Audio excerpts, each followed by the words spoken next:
Nag-present kami kay General Sumagaysay at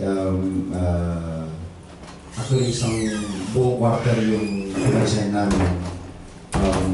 Na-include nga itong IED, and what they have taught you, itong mga kaibigan natin sa aviation, is more on identification of the bomb.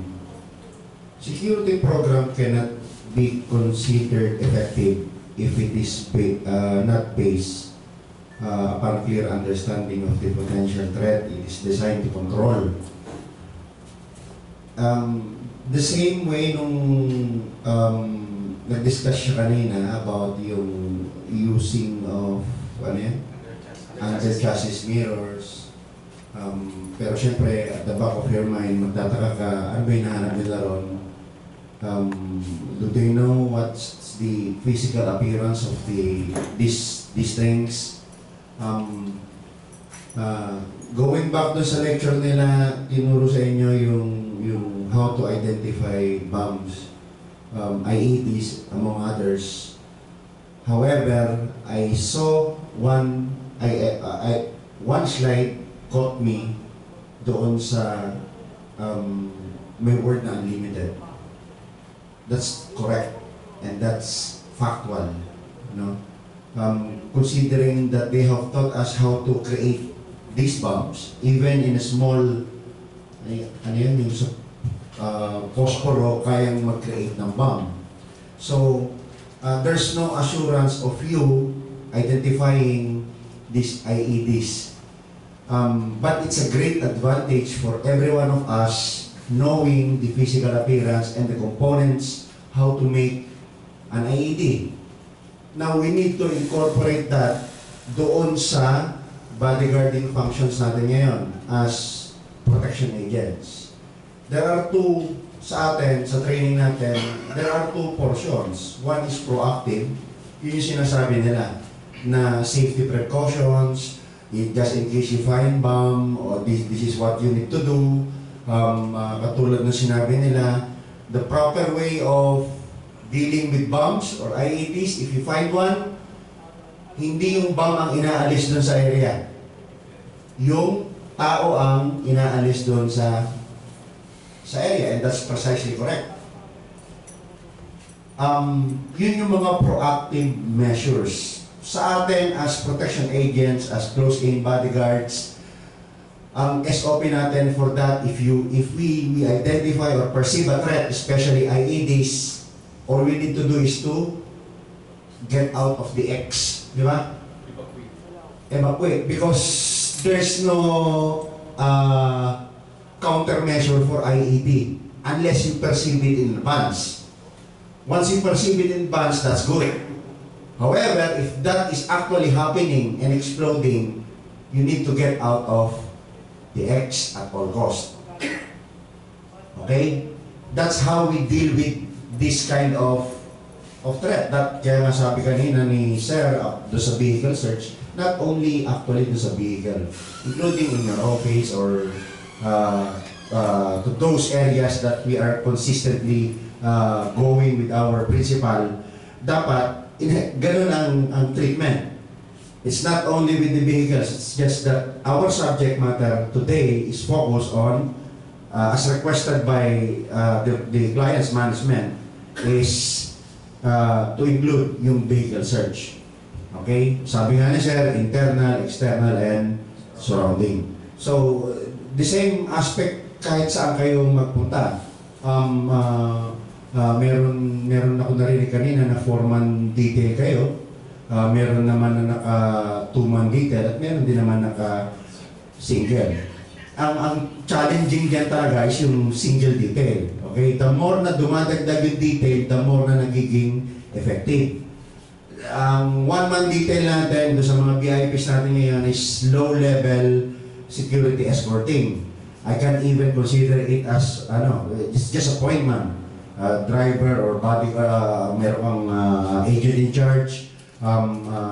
Yes, sa close protection team naman, especially dun sa team nila bro, kanya-kanyang trabaho rin. Iba yung nasa driver, iba yung agent in charge, iba yung advance, iba yung ship in charge. So, kanya-kanyang trabaho rin. Pero, syempre, doon sa ruling natin, sa bodyguarding, once na na-perceive mo yung threat, you need to sound off. Kasi hindi lahat yan, nakikita niya yung nangyayari. Okay? How much more kung isa lang yung naka-detail. Siya ang in charge 360. Okay? Iba nga tayo, pagka, alam mo, dalawa, di ba? Naging yung 180. Pag naging tatlo, ano na ba? Samat yun. Pag tatlo na, ilan na yun bro? 360, 120. Di ba? Ikaw 120 degrees kayo. Kung naka-formation kayo, kung naka-walking formation kayo. Di ba? Yeah, you just need to be very, very vigilant. In every place that you will go, yung sa training natin, yung what if, you need to have a safe haven agad, di ba? Halimbawa, nagpunta kayo sa isang lugar, escort kayo, nilagay niyo yung principal natin sa isang area. While watching him, dapat meron ka na agad safe haven. Para pag nagkaroon ng attack dito, alam mo agad doon na siya, itatakbo. Especially if we are dealing with this kind of things. This is one of the most critical areas. Buti yung shooting incidents lang, makaka-retaliate ka eh. Makaka-cover ka. Makaka-engage ka. Pag ito pumutok na hindi natin na-perceive. Kaya nga, very well dependent tayo dun sa bodyguards na naka-assign. Trabaho yun ng close protection team. Kayo yun. Safe haven is very important. 1 or 2 safe havens. Grab your VIP, punta ka doon sa safe haven, makiramdam ka ng konti, and then punta ka na naman doon sa isang safe haven hanggang makalis kayo doon sa area. X is the kill zone. You need to get out of the X. Okay? Etong mga pinakita sa atin na to are very helpful.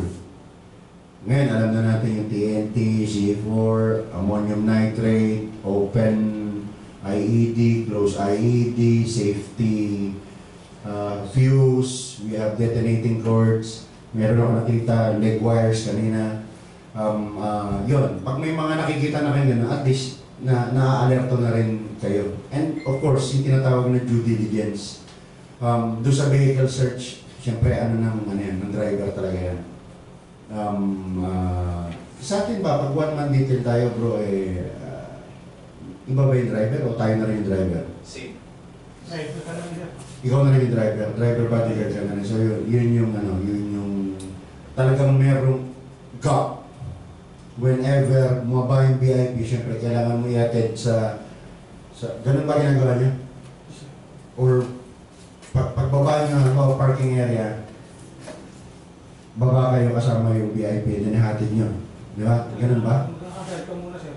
Mag-a-assert ka muna sa sakyan mo kasi yan mo yung VIP mo. So yun yung sinasabi niya kanina na you will leave the vehicle unguarded. So sa layer naman ng security, sa concentric circle natin, syempre kayo yung close in, mayroong mga security guard din dyan, pero hindi rin yun assurance na hindi kayo masisingitan. Yun lang, you just need to be sabi nila, dapat advance kang mag-isip. Whenever you perceive a threat, huwag kang mag-think twice. It's your obligation na ilagay sa safety yung principal mo. Wala naman masama kung nagkamali ka dun sa perception mo. At least sigurado ka na yun ay hindi talaga IED. So, yun lang, magpi-picture taking daw tayo together with the guest instructors, yung ating mga. Maraming salamat sa inyo lahat.